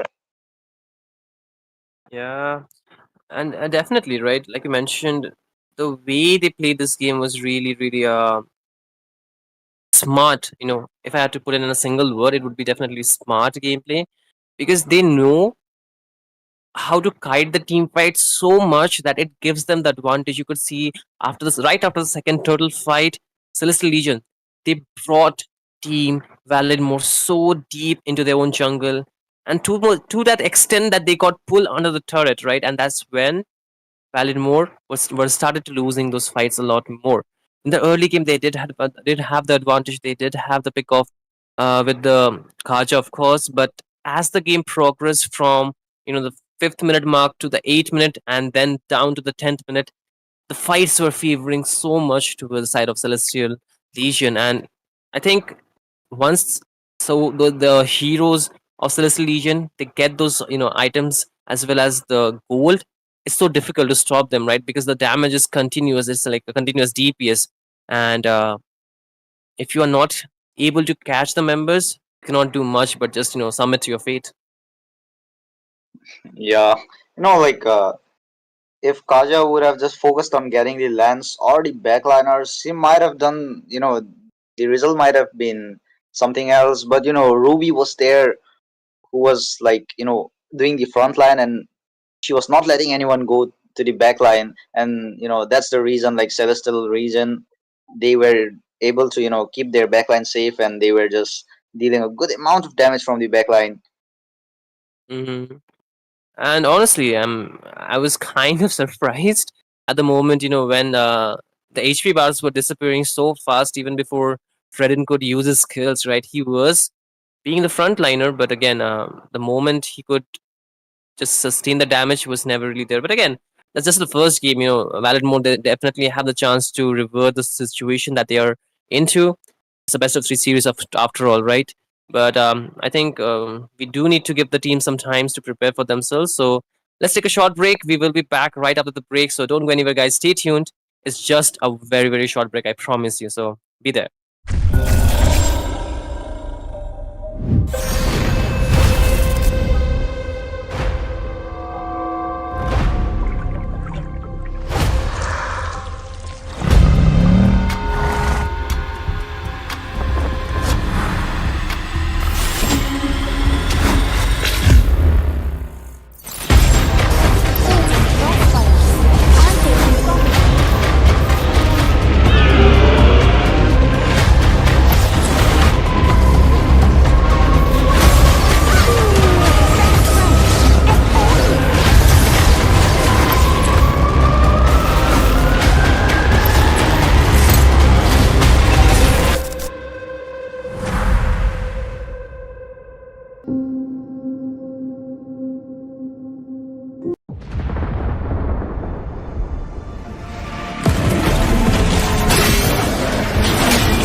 Apple and Koopa are the best partners in the world! Go, Koopa!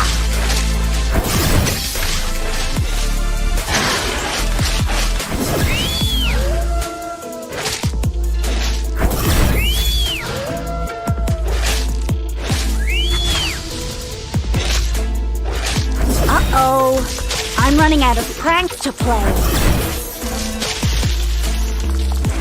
Come and protect me, Koopa!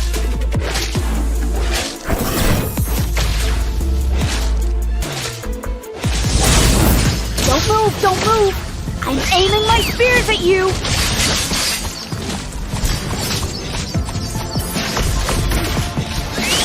Koopa is Papa's best friend, and only friend.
Sniper ready. Give me a target.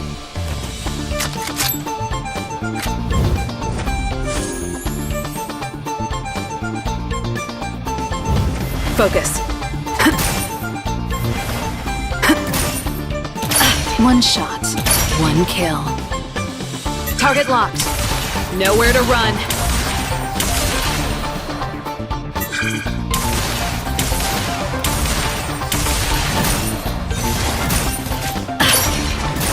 Nowhere to run.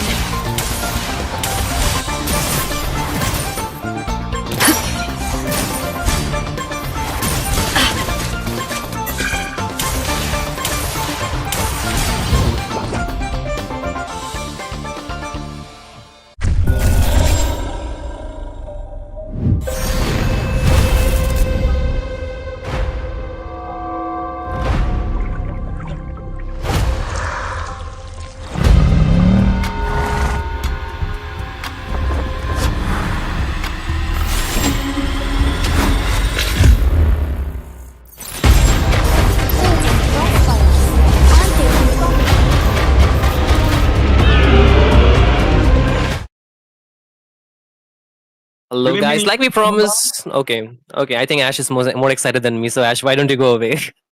Yeah, I will go away, but Not I go away. actually Go no, for it. I actually got it. I got it. I want to give my bro the chance to, I mean, No, no, no, no. take It's on all the good. It's all good. next It's all show. good. But No, no, again, please, please, like, please. okay, Actually, I okay, want okay, to, okay. yep. Okay, okay, let's cut the chase. But again, welcome back, guys. We just have a slight change here. I'm joined by my brother Ash TZ for this game.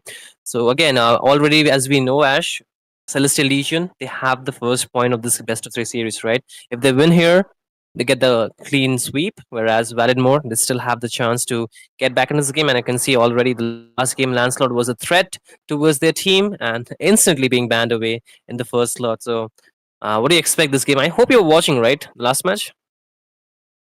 Yeah, from the, you can say, from the last 2 3 minutes, and I feel like Celestial Legend did it well. But as Sinji mentioned that the Valid More has also a good draft, but they couldn't execute it properly. I believe that it's a BO2 series, so maybe we're gonna see a tie coming on, because last time when I casted at Weekend Scream, I saw a tie, and same I hope for today as well. Let's see if Validmore can stand up with my hopes or not. But now with the draft coming up in the first batting phase, we can see the Lancelot will be taken out, as just because Celestial went with the Lancelot pick. That's the reason. That's the respect ban. Mm-hmm. And I think it was necessary because last game we did see the Lancelot being very, very, you know, fast where this engages as well as, to quickly shut down the back line, the squishy ones especially. This time they did understand the threat, they banned it right away. But again, oh, Minsithar, I was not expecting that though. And, I do think it is a good pick, but I have not seen it much in the ranks. I mean, in the tournaments. I've seen more in the rank games. But what do you think about this matchup? The Minsithar versus the Phoveus, especially onto the EXP lane. Mincy gonna take on the victory, but if the Phobius will be kind of sustained, then he can win as well. But in the 1v1, when Mincy will have the ult, he can easily take on the Phobius, because Phobius is all about, I mean, mobility, and Mincy is all about countering it. And with the Moscow being there, I feel like Celestial Legion is going with a good draft. But showing your MM pick, your MM card from the early, I don't feel it's a good choice, because Moscow has a lot of counters nowadays in the game, and you also didn't ban the 1-1. I'm a bit surprised. There is no 1-1 pick. Why? Yeah, I mean, I think the teams are much more comfortable with the other heroes at this point, so they do not want to, change it too much. But again, at the same time, I do see the Esmeralda working pretty well onto the EXP, and I do think that this might be, Rome Mensitar instead of a typical EXP lane. But once again, the Valentina, does she intend to steal the ultimate for this Minsita? Is it so? Because I don't see the SOD working too well for her. Even the Starfall Knight. So the King's Calling, is it, Ash? Maybe it can be happening, but as you know, me being there and Esmeralda being picked up, I mean, this is kind of a thing that I call her baby diaper, and nowadays, whenever I cast, I see her a lot. And whenever I cast with Itami, I see really Esmeralda and Roger picks coming on from each and every teams. But now let's not talk about that. As you asked me about the Mhm. Granger thing as well as Iritel, they're right now prioritizing those bans. Maybe the third ban will be onto 1-1 as well, because 1-1 is right now one of the top goal laner. Um, and she can easily melt down Moscow as well. And Moscow is not just a counter of 1-1 as well, because you should have gone with a Brody if you are planning for a 1-1, but you just showed your card as I said to you before. Now the Florian Yeah. ban, but I feel like Florian should have been open, because Akai with the Florian would have worked greater. You have the utility jungler into your side. Yeah, definitely. I think a healer can definitely work with the utility, and also it can increase the sustainability a lot more for the lineup of Valid more. But again, they themselves banned it. There's other options too.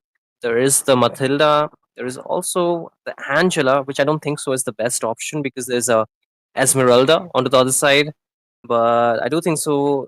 There are a few supplements, or bit other options for Valid mode. But again, we are yet to know the draft of Celestial Legion, how they want to play this game at the same time. So the Selena being locked in for the mid lane. So this is still a question. The two of their picks, where are they being heading towards? But again, the Selena early game can really give that extra bit of roundability in their drafts. That the early to late game kind of scaling that they have. So far, do like the draft of Celestial Legion, but again, like you mentioned, Valid mode, they definitely need some kind of healing hero in this game for sure. Yep, and let's see if the healing will work good on them or not, because they got Akai, and I feel like Matilda will be a great pick here. As Akai needs some mobility as well, other than the heavy spin. He don't have a mobility. Matilda will be a great choice, but no, we're gonna see Edith coming out for the roam. They're kind of picking up that burst roam, and a Clint is also being there into the goal lane. A Clint against a Moscow, it can counter it well, shouldn't you? If you have done your eating, I can hear, I can hear those rappers. being open.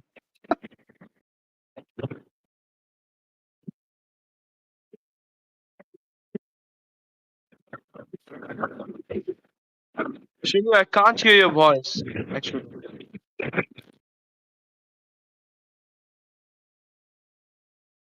Okay, I think Shinryu is having some issue right now. He'll be probably fixing it as soon as possible, and will be coming back with us. But now we're gonna see a Nolan. Oh my goodness, Nolan at the pick, and you'll not believe me, Shinryu. The last game I was casting right now at NCC National College Cup, that was a Nolan pick, and that Nolan pick was insane. Me and Fredo just got surprised with the Nolan pick in this meta, but then I saw the Nolan was doing awesome. He was really playing awesome in the whole game. He managed to, take out each and every kills, going inside the inhibitors, giving some fracture to a 1-1 even. So I feel like Nolan is kind of got a hidden buff.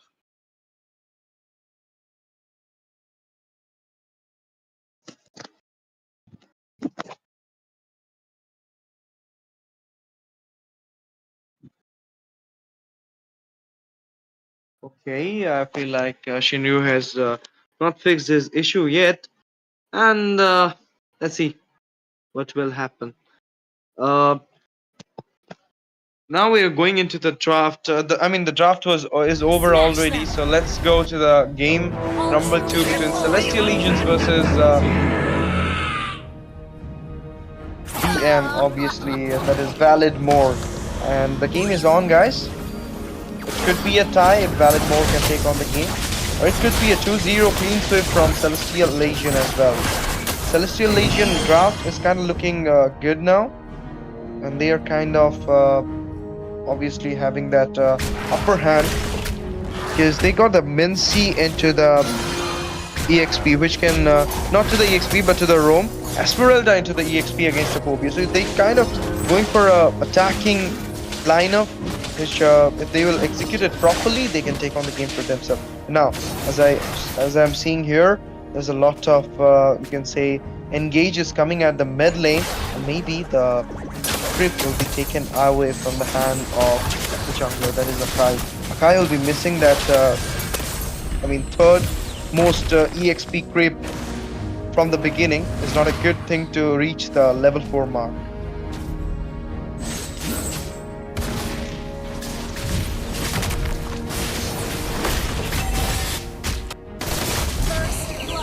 In the meantime, I can see it will be a first block for the Clint onto Minceater, and I feel like the game is on, guys. Celestial Legion will be having a backlash in this game because 1-0 is the score, and it is the Clint who just secured it for a Valid Mode.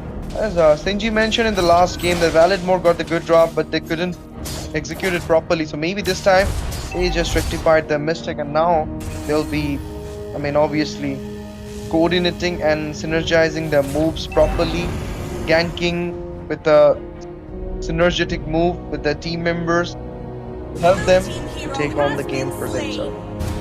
Now, let's see what will happen because the first turtle is here, and I feel like there is a caster change because Shinyu got some issue. So we've got Asuya on behalf of Shinyu. Asuya, are you there? Yes, I am, but we are way too deep into the team fights right now. I already see the turtle being contested.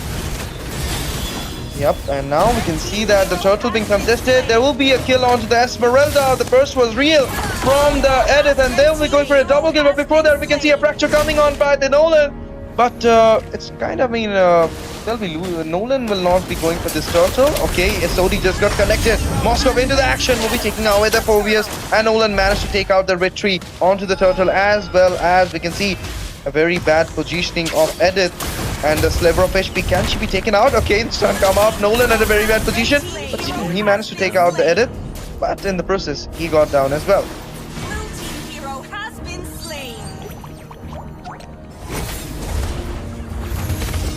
Well, that was quite an extended team fight, and right now also we do see, both the teams. Just look at them. They just want blood. They won't just back off. It's like one person moving away, the two of them or three of them just pursuing someone, and because of that, I would say there's this grave mistake of losing your life.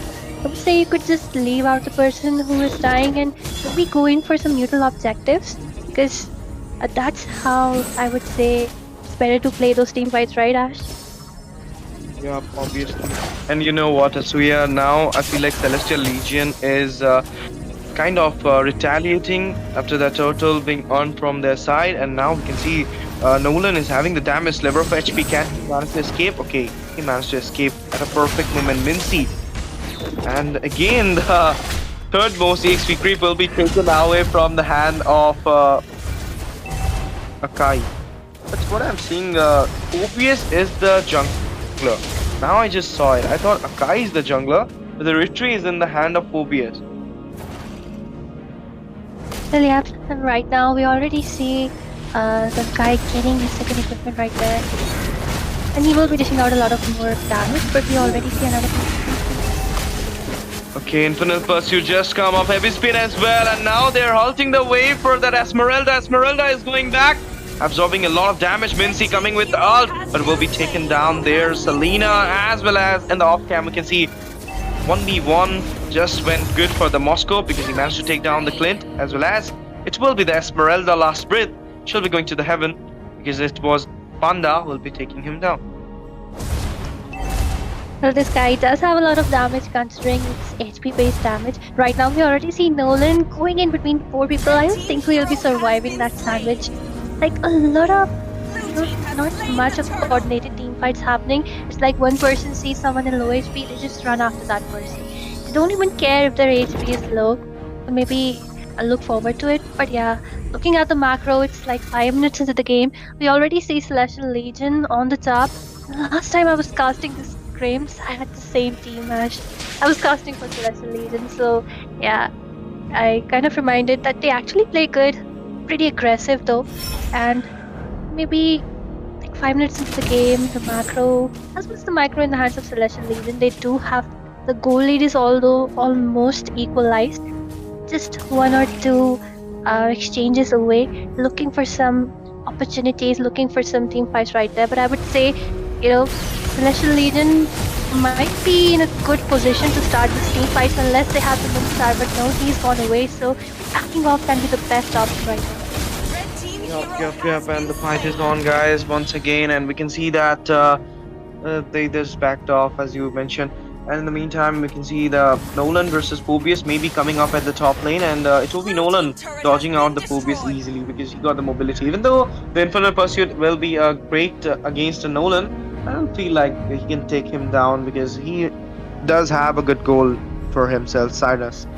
And now, Kai and the Phobius. Do you think there will be a tie, Asuya? But now we can see once again with the ult coming up, it will be a Kai taking down the Mincy there in the mid section, and feel like the match is going head to head for both the sides. Once I am seeing is Celestial Legion having the lead, then I'm seeing it's team Valid Moore who is taking on the game, and now I'm seeing a Kai getting double kill at the top lane, managed to take down Ya and Flawless Lab with a beautiful fatal kill. Well, if we do look at the team compositions, the side of Team Validmore, they have a better composition in my opinion, considering that they have that balance of tankiness as well as damage. Meanwhile, if we look at Celestial Legion, they do not have a good frontliner. We just look at the Minstar, he is highly dependent on that ultimate, which has a really long cooldown, and that's why he is being caught off solo. Same goes for the Selena, like 2 initiators, but then really squishy. Oh, find the way for the backline. The mage will be deleted down by the Nolan, but this Akai is giving a lot of damage. Just think what have happened if he got the red tree. Maybe a mishap happened there, but now once again, Baby Dapper being there, absorbing a lot of damage, as well as we can see the Moscow and the goal will be taken down by the 2-man from the side of Valid Moore. In the meantime, Akai versus Esmeralda will be taken off in the mid. I don't think so because he'll be backing off because 3 members are coming in to take him or to execute him down. Okay, Clint in a very bad position will be caught down off guard. Fracture just comes up and Clint will be taken down easily. And in the meantime, Heavy Spin is on, but the position of Mincy is too bad and he will be taken down in the process. Well, I would say Team Celestial Legion with a very poor positioning has a very broken kind of team fight. Let me just look at them. They're getting just picked off one by one. First it was Mincy, then it was the Moscow. Moscow has made it his target to just split push because maybe even they know that when it comes to group fights, they'll be overwhelmed. Considering the gold, the damage, the equipment, the side of Validmore has. So Moscow, the only option he has is to farm up and just split push, I would say. Nolan once again with a lot of damage. Nolan with the beautiful damage there will be not taking anybody, but you know what, I feel like sorry.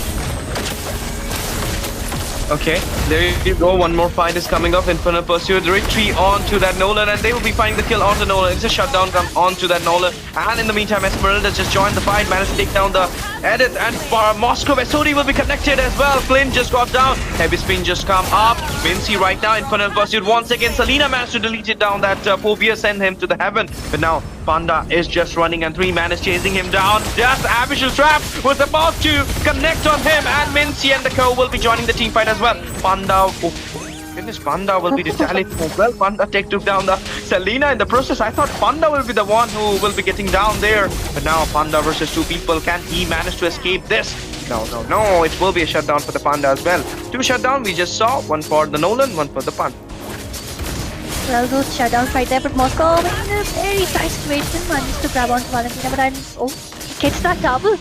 Going in for the triple might just retreat as well, but yeah, he is split pushing, but with a few shutdowns, a few, I would say, mistakes on the side of Team Validmore, it is the upper hand, is in the hands of Team Celestial Legion. Since Nolan is a kind of assassin who really needs that early game snowball, but even though it's not early, in 10 minutes almost, but they did manage to get it, did manage to get the macro. Like, all of a sudden, it's like it was the blue team winning out, but suddenly it is Team Celestial who is giving the payback, especially considering that the Moscow is completely farmed up, only won that, and he is on an Inspire too. That's something new, I would say. Okay, Infernal Pursuit. There you go, guys. Esmeralda diving into the charge, but will be taken down. No, Absol is there. And now she is backing off. If she can't do it, no, it was Phobius. Will be taking her down with that Infernal Pursuit. But right now, the Lord emerging there. Shouldn't be a big problem rather than chasing the Esma. I mean, they're going in for those team fights once again, even though the Lord is coming out. I don't know why teams do that, especially considering that the Moscow is so farmed up. And look at him. At the same time, I would like to say that Akai is doing a great job. In any team fight which comes up, Ash, he makes sure to split the entire team. The damage dealers, they are split towards the behind, and the tankiness, of course, they are like Mincy and all, they are in the front. So he's doing his job, but then again, there is no proper damage from the side of Team Valid mode. Yep. Now, oh my goodness, that abyssal trap. Monster kill will be secured by the Moskov. SOD just connected there. Or he will be entering into the base turret, taking down the clean. Triple just got concluded, as well as it was about to get a maniac, but just got down by the Valentina there. But now the Code and the team will be joining the team fight as well. They're going inside the inhibitors. Heavy spin as well as Infernal Pursuit is coming up there and dealing a lot of damage. Mincy just went for the ult, but now they are just trapping down that Phobius as well as Panda. Panda and Phobius will be finding their way backing off from the fight, dismantling them. It's a good choice. Oh, it's time to defend your base, guys.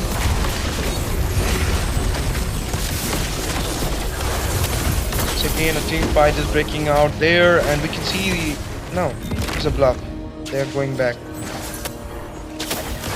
As they should, but SOD does connect. Moscow joins in. A lot of damage. He is on complete crit build. I would say that is people rarely go for the crit build on the Moscow. I mean, just look at him. 3,000 crit hits. He is insane.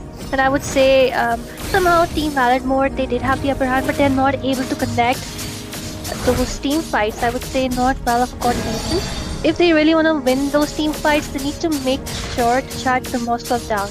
But then the way they are just rushing into those team fights, not planning it ahead, maybe that's something which is just pushing them down for now. And we do see a blade armor finally in the hands of Phobius. He will be able to sustain a bit, but look at the damage coming in for the moment. Just takes down that Valentina. Yep, and now it's kind of, I mean, Celestial Legion is gonna win this match, I feel so, because they're kind of managing the waves of the minions well, and this is kind of giving a lane pressure towards Violet more, and they don't have someone who can have that lane clearing ability. But now a fight once again break up there. Heavy spin just into the action. Esmeralda is getting trapped down by 4 members. Can he manage to escape? Okay, Infernal Pursuit just come up into the way, but now we're gonna see the fight back as well. Retaliation from the side of Celestial Legion, but Phobius will be finding his way into the Mincy. And there you go, Phobius will be taken down, 2-man down, with the Panda being done by Esma. Double kill will be secured onto the edit, only 2 members being there. Moskov deleting down with the damage. My goodness, the misery, fear of misery was too much for the Clint as well as for the Valentina. Celestial Legion doing the minions, clinching onto the base. It's the end. So yeah.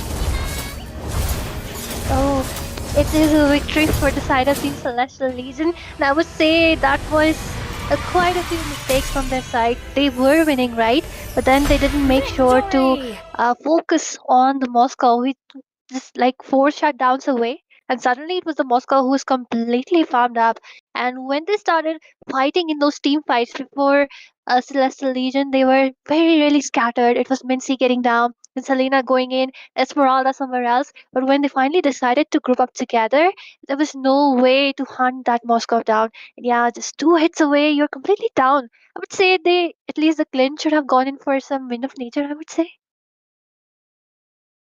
Yep, he should have done that, but what can we say? Maybe the reason they lost it because they kind of went for that mishap. Phobius got the retreat, he should have the vengeance, and Panda got the flicker. So maybe that was the, I mean, big blow. They just lost the game, but it's okay. It's a friendly weekend scream. If you're losing, you may be learning something, and maybe you just come back stronger in the next weekend or tomorrow as well. So, and you can defeat Celestial Legion tomorrow if they will be getting the slot for tomorrow weekend scream as well. But now, sorry to say you guys that today we will have only 2 BO2 series. The third one will not be happen because the team just got forfeited and another team got the win. It's actually not a win. It's I mean this is a friendly scream, so what can we say? But tomorrow at the same time, guys, 7:30 will be there with another fun filled Weekend Scream. So if you want to register your team, go through the description link, and you will register your team for the Weekend Scream. I'll have fun playing the stream. With this, it's time for wrap up, Asuya. Let's go. I mean, it's already past 10. So we'll be taking uh, bye to all of you. Good night, everyone. Sabak here. See you tomorrow.